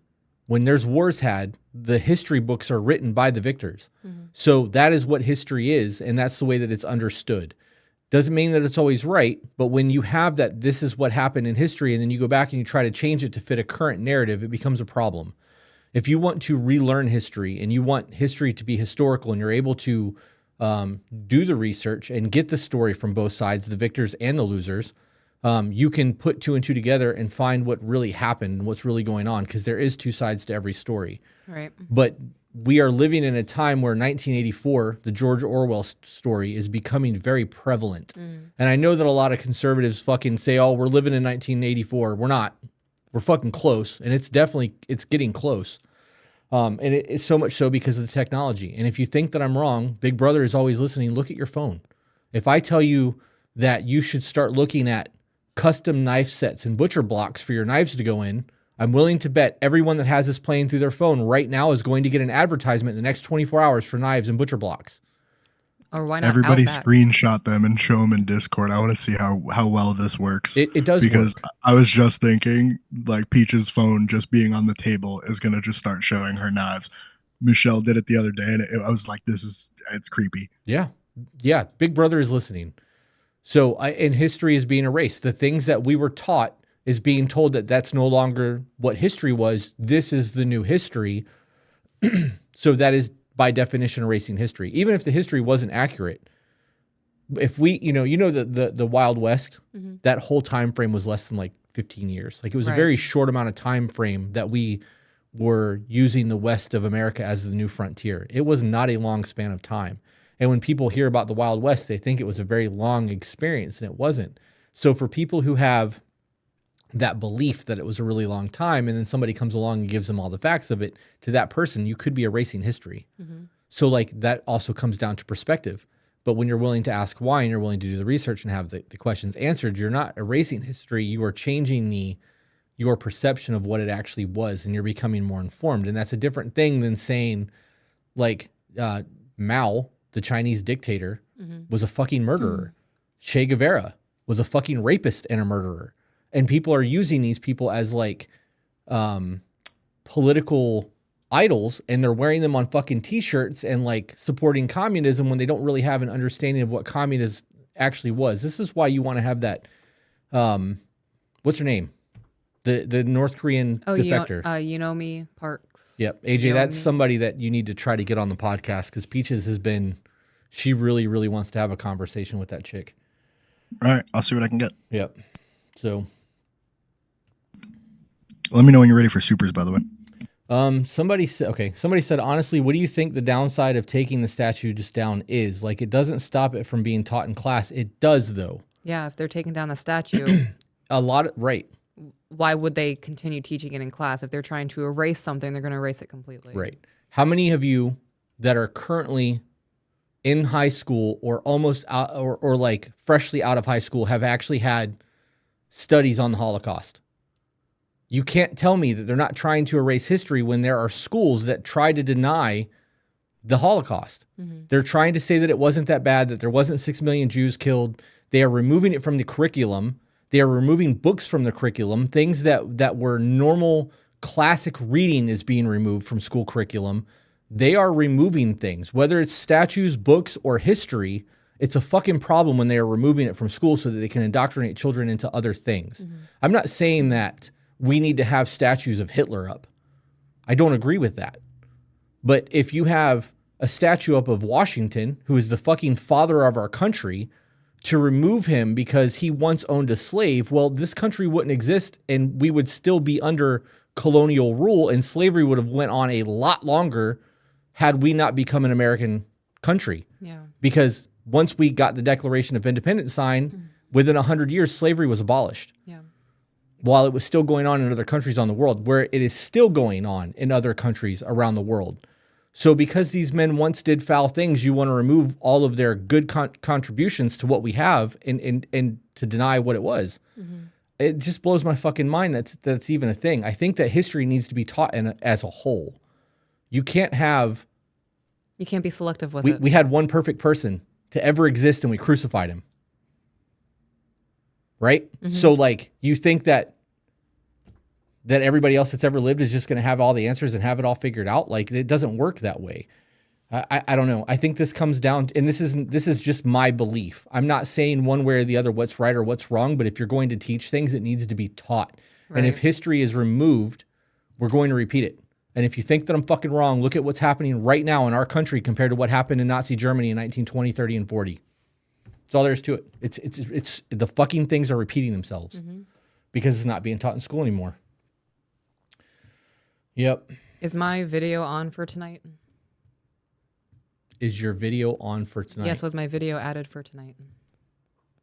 I don't. Vlog, I think. No, I sent I can a check video to see in the what's chat, uploaded. and there was no response on it, so I didn't know if we were just getting straight into super chats, if that was for tonight. I would have to look. I don't. Okay. Oh. I can grab it. I'm sorry, I didn't even see that. Or Peaches. Give me a second. I can get that in like 2 I can pull it up. It's on here. Oh, okay. Oh, okay. I remember this. We had this conversation. I was so confused just now about what you were talking about. All right. Let me go full screen with it. I was actually looking forward to this too. Just play it through. It won't let me make it full screen. Okay. Exercise is good for you during menstruation. Just use common sense.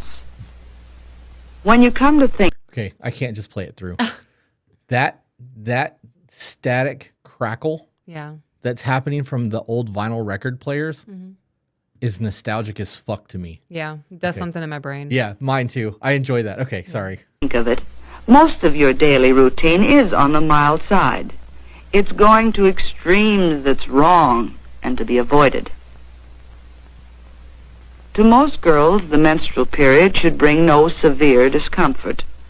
Some girls have a little less pep, a feeling of pressure in the lower part of the body, perhaps an occasional twinge or a touch of nerves. But don't let it get you down. After all, no matter how you feel, you have to live with people. You have to live with yourself, too.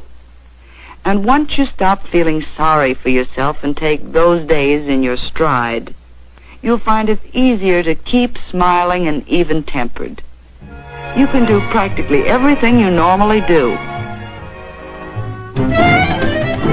Oh, come now. We said practically everything.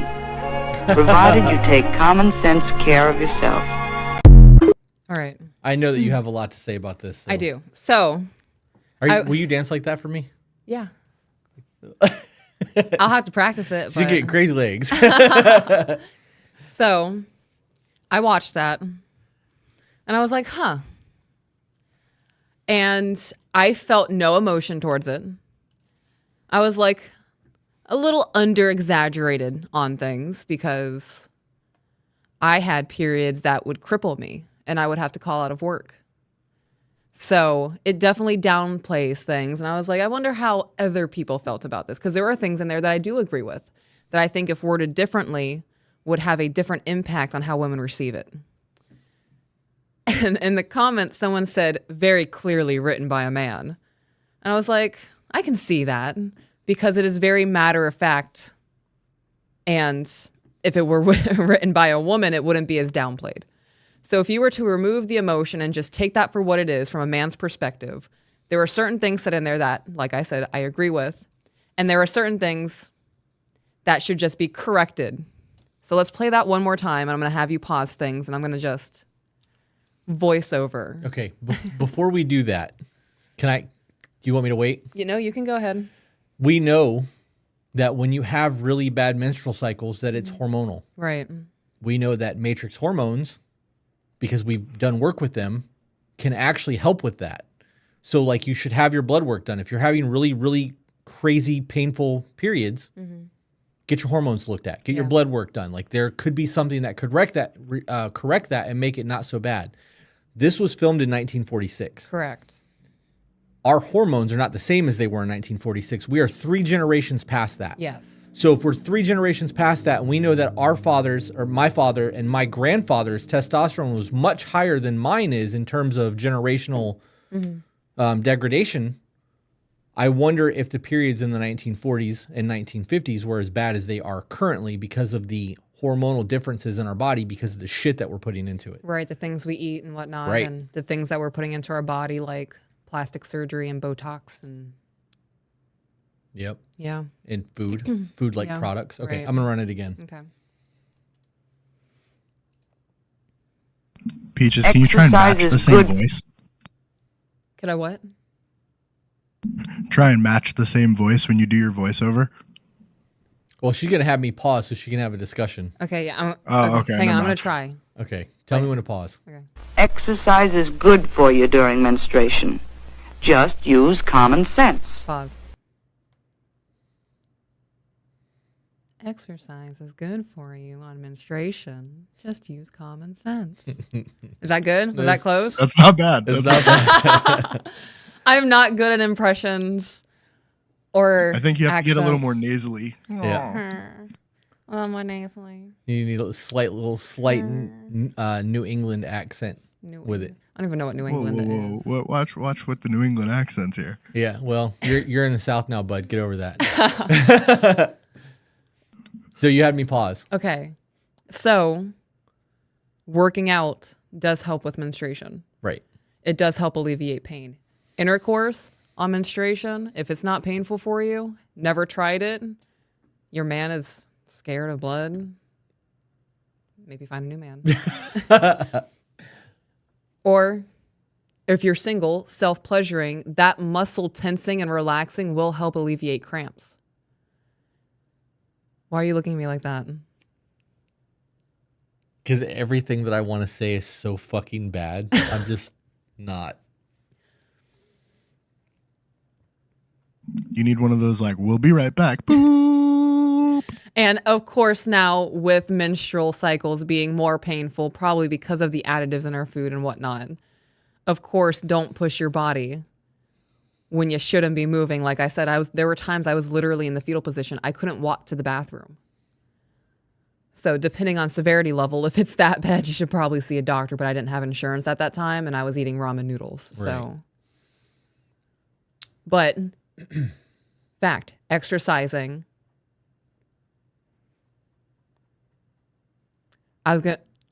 Can't say it. Eating your vegetables. Getting ducked down.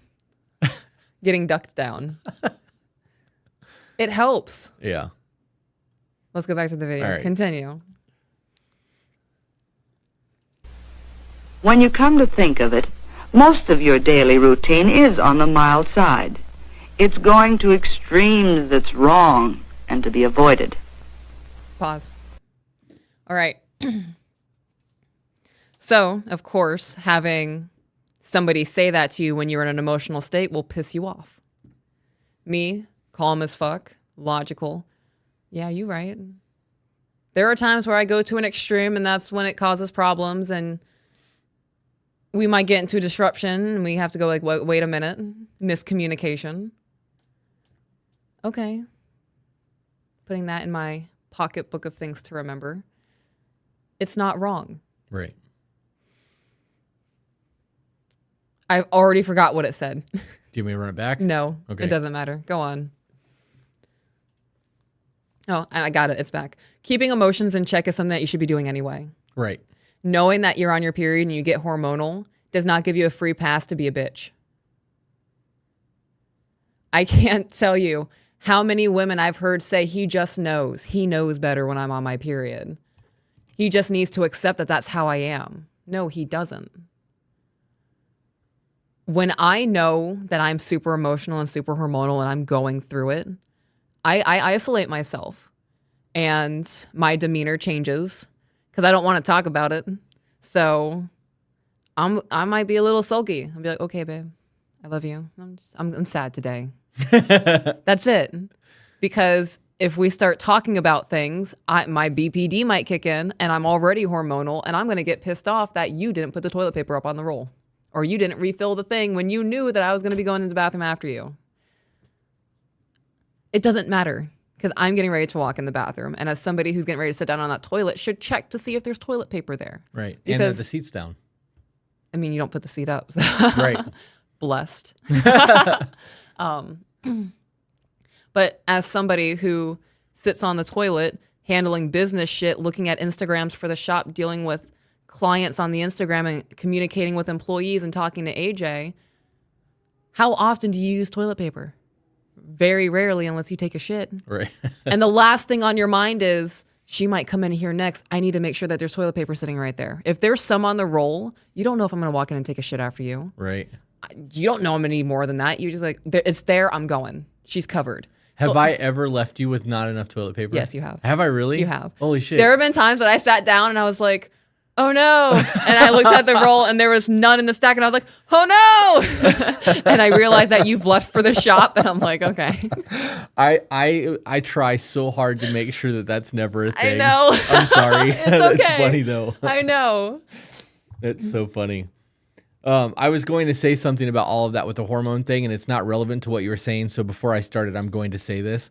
It's so crazy that as men, we are told from a very young age that we have to accept women's hormonal issues during your period. Right. But at no point are you ever told that you have to deal with ours, because Right. men have hormonal issues like you do. Like anger. Right. Or frustration. Could be a whole lot of things, especially from the age of like 16 to 26, 13 to 26. Mm-hmm. That's never talked about. It's never Right. instilled. There's actual studies being done now that people believe that we have cycles too, in terms of like peak testosterone and like decreases in natural testosterone. Okay. I don't know how true any of that shit is. And with me being on testosterone, my shit is where it needs to be all the time unless I have to come off for whatever reason. So it's not really a problem for me, but it is when I'm not on it. Yeah. Yep. All right. Boom. To most girls, the menstrual period should bring no severe discomfort. Some girls... 1946. Right. She's saying that for most women, it should not bring major discomfort. Mm-hmm. 3 generations later, a lot of women have major discomfort because Right. of the hormones. It's in like the shit that we eat. It's no different than what they were saying with arsenic and chicken. Right. Okay. Girls have a little less pep, a feeling of pressure in the lower part of the body, perhaps an occasional twinge or a touch of nerves. But don't let it get you down. After all, no matter how you feel, you have to live with people. You have to live with yourself, too. Pause. So, you have to live with people, and you have to live with yourself, too. Everybody has had a moment where they flew off the handle and overreacted and said some shit that they shouldn't have said. Chris, you're on screen. Yep, I know. There you go. Sorry. I'm messaging AJ to get stats for something while you were talking and they could see my chat. Okay. That was I'm sorry, babe. What was I saying? I don't know because now I'm flustered as well. Okay. AJ, what was she saying? I don't know. I was so focused on you typing on the chat. All right, I'm going to go back and we're going to play it again. Okay. AJ, since I have you before I go back to this, find out what the average age of women's menstruation starting at in the 1946. That's what I was going to ask you. You have to live with people. No matter how you feel, you have to live with people. You have to live with yourself, too. Okay. And once you stop...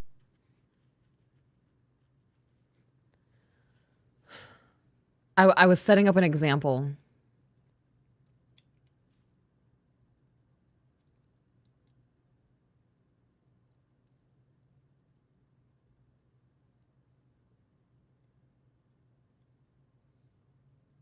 Okay, the example is gone, but it pretty much boils down to you have to live with people who are going to formulate memories of you. And from a very young age, I was told a story of every time someone says something hurtful, it's like a nail in a fence. You can remove that nail, the nail being I'm sorry, but that hole's there. That wood's not going to self-repair. You can patch it with something, but it's never going to be the same. Right.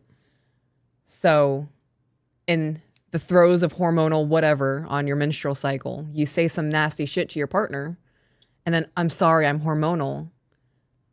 That Damn, shit don't like, matter. She really let herself go to say something like that to me. Okay. Yeah. And then now you have to live with the fact that you just did that to somebody. You have to live with the fact that you may have said something that's going to change the course of your relationship. Is that something you're going to be able to live with? Can you be okay with that? I am absolutely horrified of you perceiving me as a bitch. A lot of husbands out there do look at their wives and go, yeah. I can't stand her. Yeah. There are husbands who go to their men group, their male friends, and say, I don't know what to do. Like, she's just this massive bitch. She doesn't stop nagging me. Nothing I do is good enough for her. I can't make her happy. My house is a war zone. I am absolutely horrified of that being my perception. Yeah. Or me being perceived that way, not only by you, but the people in your life. Right, because they will. That's the negativity bias that we've talked about so much. Right. And that's exactly what happens. You're not wrong. And it's all because I'm on my period and I'm a hormonal. It's well, I mean, that might be the part excuse, of it. Right. Whatever it is. But that was the key thing that were really pissing people off in the comments was, I have to live with people. No, they just need to accept that it's my time of the month. No, they don't. Mm-mm. You don't get a pass to be verbally abusive because you're on your period. Right. You don't get a pass to cause arguments because the little things piss you off when you're hormonal. Yeah. That's the same logic of I was abused, so I get to beat on women. Yeah. Yeah. He said in 1750, it is estimated to have been close to 16. By 1850, it was down to 15. And by 1950, it had fallen to 13. In 1994, it stood at 12.6 years of age. Yeah, I started my, excuse me, when I was 12. Okay. Sean from Matrix said that he had a patient who had a daughter who started her menstrual cycle at 6 years old. So tell me the things that we're putting in our body is not changing. So from 1950 to 1994, that's 2 generations. My daughter was 9. Yeah. Right? So how do you have that conversation? And they don't do this anymore. These videos don't exist.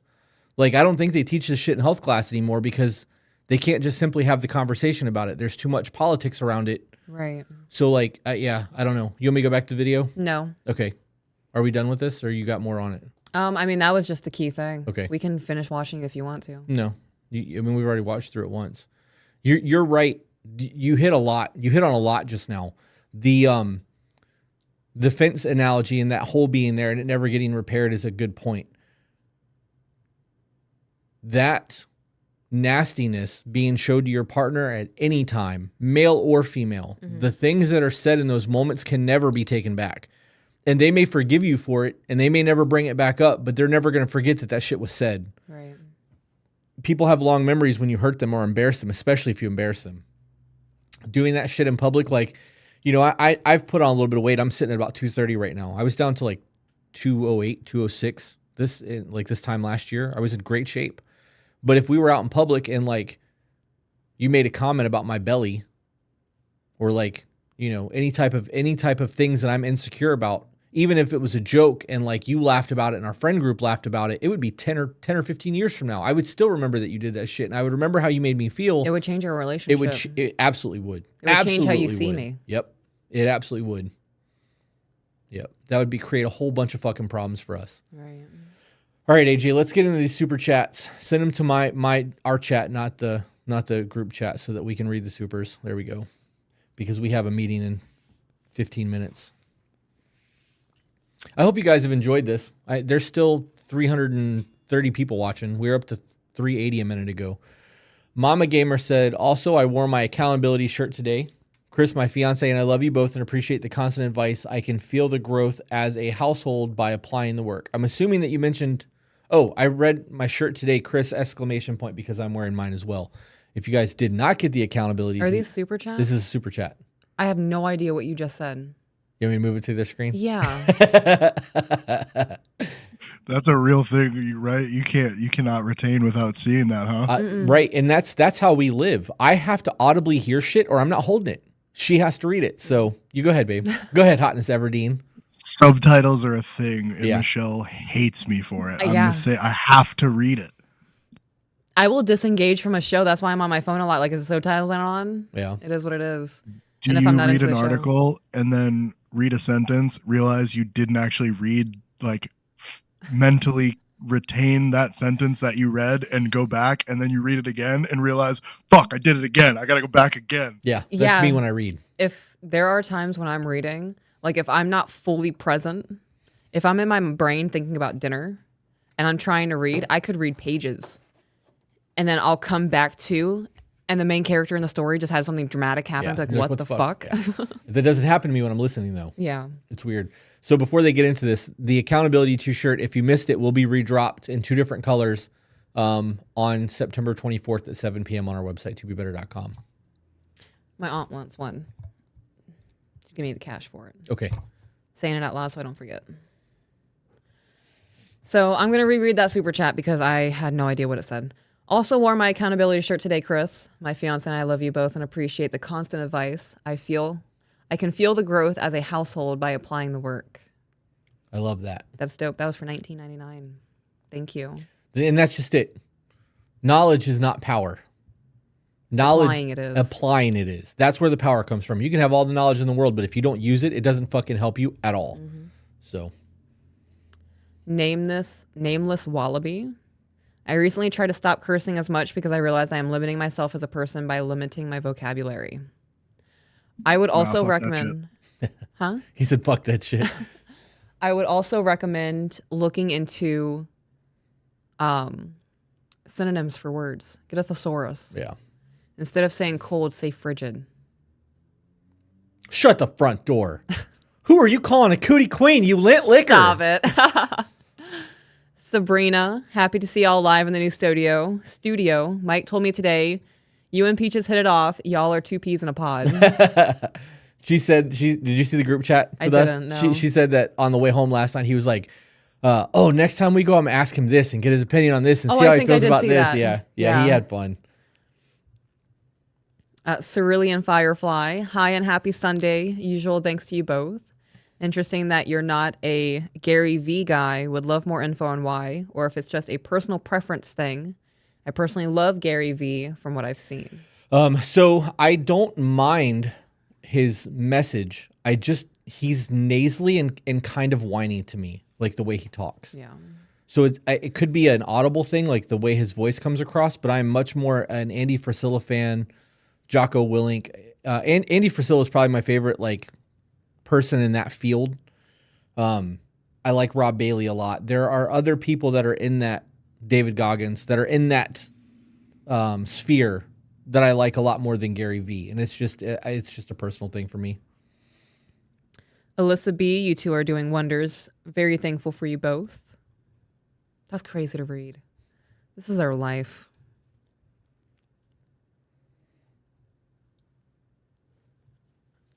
Are they here?